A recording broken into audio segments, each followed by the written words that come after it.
ये एक मैंने एनालिसिस करा है।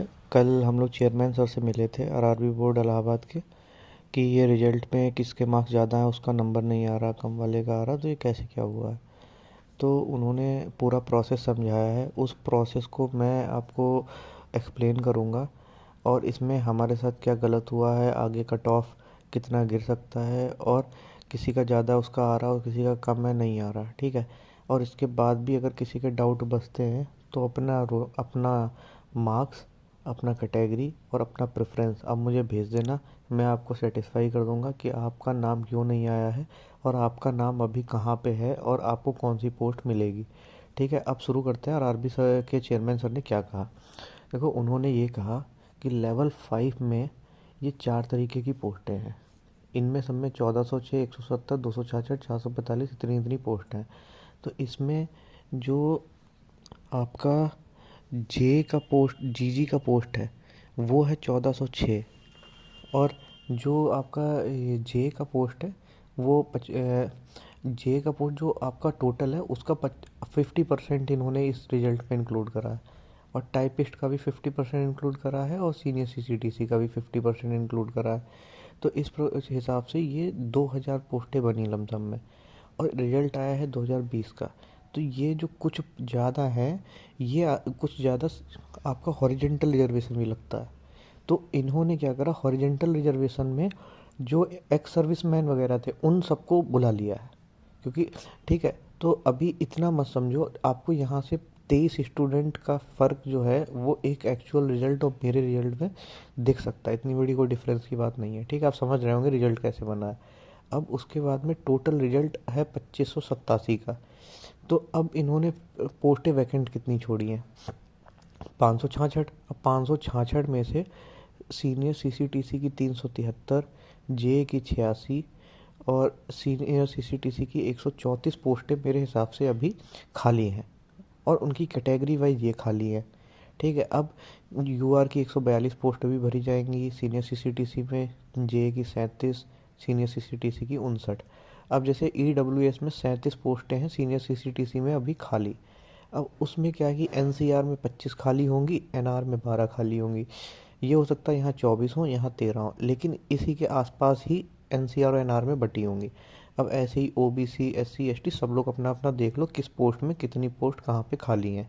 ठीक है, अब अगर इतनी पोस्ट खाली हैं तो ये भरी कैसे जाएंगी, ये भरी कैसे जाएंगी, और ये खाली छोड़ी क्यों गई। अब जैसे सोचो, जे में अगर कोई 200 लड़का डिस्क्वालीफाई हो गया और उसने सेकंड पोस्ट डाल रखी है सीनियर टाइपिस्ट, जो कि पॉसिबल नहीं है, पर सोचो, ठीक है। अगर सीनियर टाइपिस्ट डाल रखी है तो यहाँ तो 200 लड़का बैठ ही नहीं पाएगा, और वो 200 टाइपिंग भी क्वालिफाई है। तो 134 यहाँ बैठा देंगे, फिर थर्ड प्रेफरेंस देखेंगे, मान लीजिए जे, तो ये दोनों पोस्टें उनको मिल गई। फिर तुम कहोगे हमें कौन सी मिलेंगी, तो तुम्हें मिलेंगी जे। तुम फिर कहोगे तुम्हारा A2 नहीं पास है, तो तुम्हें मिलेगी सीनियर सीसीटीसी।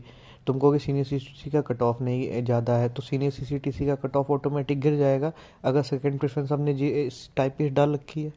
ठीक है, कुल मिला के उन्होंने वैक्यूम क्रिएट कर रखा है हर एक लड़के के लिए जो 2587 में है, और वो किसी भी मेडिकल स्टैंडर्ड को क्लियर करेगा और उसकी टाइपिंग क्लियर है, तो वो उस रिस्पेक्टिव पोस्ट को ज़रूर लेके ही रिजल्ट बनाएंगे, फाइनल रिजल्ट। इसलिए उन्होंने 566 का रिजल्ट रोक रखा है, जिससे कि अभी उसमें ज़्यादा उनको रिशफल ना करना पड़े, वो स्टार्टिंग से ही रिशफल करके रिजल्ट दे रहे हैं।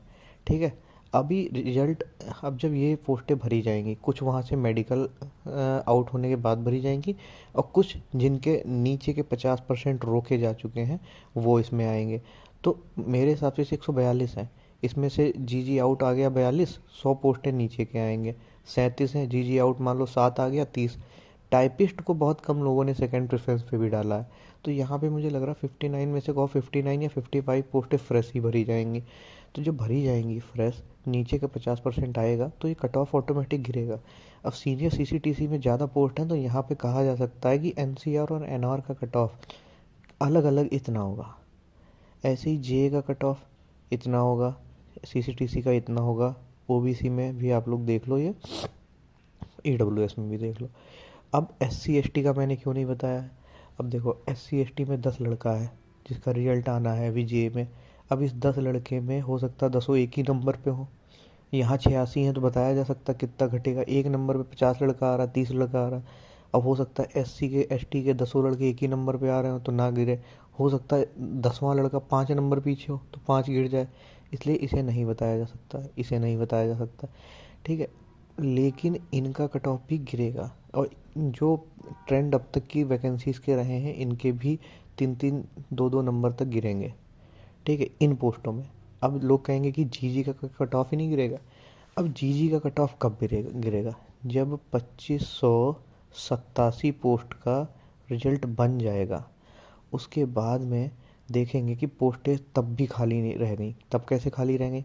कुछ ऐसे होंगे जिनके नाम है जिनके नंबर हैं 86-87, जस्ट क्वालिफाई करे हैं जीजी का कट ऑफ।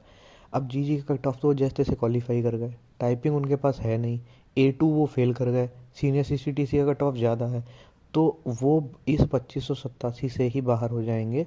और ऐसे 50-60 लड़के फिर अंदर घुसेंगे और वो जीजी का कट ऑफ 0.66 तक घटा सकते हैं। मतलब उनका भी कट ऑफ 86 पॉइंट समथिंग की रेंज में आ जाएगा। ऐसे ही इसमें आ जाएगा, ऐसे ही इसमें आ जाएगा। और अगर अब किसी को डाउट है तो मुझे अपनी कैटेगरी, अपना रोल नंबर नहीं, अपना नंबर, अपनी कैटेगरी और अपनी प्रेफरेंस भेज दीजिए। और मंडे को तक अगर नोटिस नहीं आता है कि इन्होंने रिजल्ट कैसे निकाला है, या फिर ये कि जिनके मार्क्स ज़्यादा हैं वो सिलेक्टेड हैं, बस उनके रोल नंबर नहीं है, तो सबको मंडे पहुंचना है और उनसे कहना है कि या तो एक सेपरेट लिस्ट दीजिए जिनके रोल नंबर रोके हैं, या तो आप एक रिजल्ट के बिहाफ पे नोटिस निकालिए कि आपने रिजल्ट में ऐसा किया है, हम लोगों को डरने की ज़रूरत नहीं है। ठीक है भाई, थैंक्स।